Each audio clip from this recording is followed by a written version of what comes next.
Il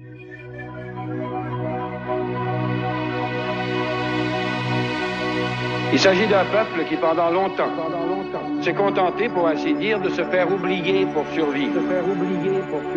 Puis, il s'est dit que, pour durer valablement, il faut aussi s'affirmer. Et ensuite que pour bien s'affirmer, il peut devenir souhaitable et même nécessaire de s'affranchir collectivement. Le là, ben non, vous dites oui, ben non, vous dites non. Mais si vous dites non, ben là, vous allez vous écraser, on va vous dire où aller. Le financement, il a dit qu'il était neutre.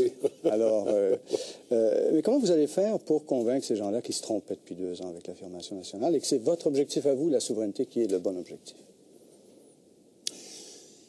Je pense qu'il faut comprendre une chose.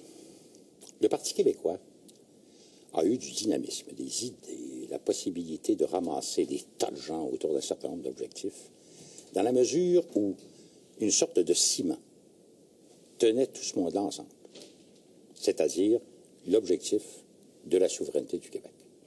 Tant que ce ciment-là existait, tant que c'était très clair dans l'idée de tous ceux qui venaient au Parti québécois, que d'abord et avant tout, on était souverainiste. Bon. Après ça, on pouvait s'enguirlander sur des tas de choses. Comment on va orienter les politiques sociales? Où est-ce qu'on va aller avec les politiques économiques? Il y avait des discussions extraordinaires dans ce parti-là, qui faisaient d'ailleurs une bonne partie de sa vitalité. On avait des gens qui étaient pas mal à gauche. D'autres qui étaient pas mal à droite, énormément qui étaient extrême centre, comme toujours chez les Québécois. Mais le ciment, le ciment se tenait solidement. Tout ce monde-là s'orientait vers la souveraineté du Québec. Alors, les problèmes ont commencé quand le ciment a commencé à se défaire. Alors, ce que je vous demande, c'est comment vous allez faire pour faire reprendre le ciment. Comment vous allez vous y prendre? En le disant. Il faut convaincre ces gens-là. À 80 ils ont voté pour l'affirmation nationale il n'y a pas 6 mois. Oui, je comprends. Ils ont voté pour l'affirmation nationale, mais ils ont voté aussi pour la première partie de la page qui était souverainiste.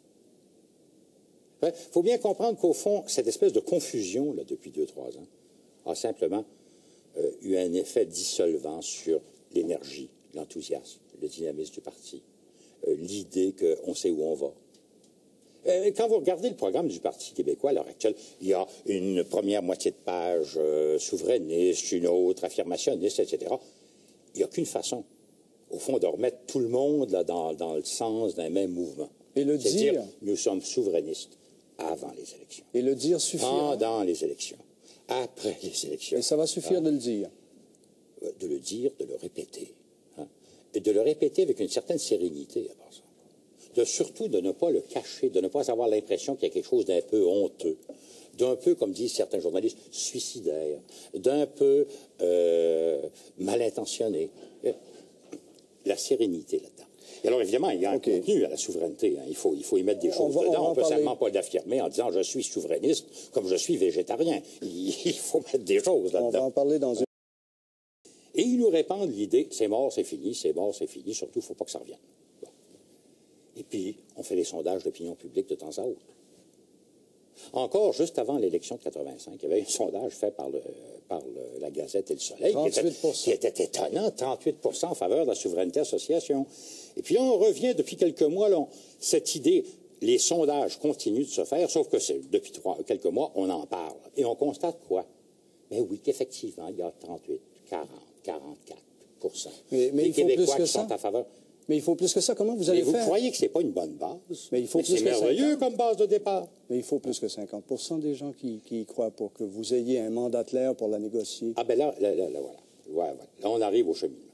Alors, non, mais comment allez-vous vous y prendre d'abord pour convaincre les Québécois d'accepter de faire la prochaine élection là-dessus et d'enclencher tout de suite l'indépendance du Québec? C'est pas qu'on va les convaincre de faire la prochaine élection là-dessus. Bon, ça, le Parti québécois, il doit être, comme je vous l'ai dit, souverainiste avant, pendant puis après les élections. Il faut qu'on aille voir nos concitoyens en disant « voici ce que nous sommes ». Il y a déjà un bon nombre de gens qui sont convaincus. Bon, il faut aller en convaincre d'autres en leur expliquant les avantages que ça présente, pourquoi il faut que le Québec devienne souverain. Et le faire, encore une fois, là, sans se cacher, de façon la plus ouverte possible. Alors, dites-nous, qu'est-ce qu'il y a... Maintenant, on arrive à l'élection, on prend le pouvoir. On prend le pouvoir avec quel pourcentage de vote? Ben là, c'est là où les questions se posent. Est-ce qu'on le prend avec 45%? Avec plus de 50%? C'est pas pareil dans les discussions qui auront lieu. Mais il est très important que les Québécois sachent que si on prend le pouvoir, quand on prend le pouvoir, on a le mandat de réaliser la souveraineté du Québec, avec des moyens démocratiques, bien sûr. Qu'est-ce qu'il y a dans on a le mandat de réaliser. Qu'est-ce qu'il y a dans votre souveraineté?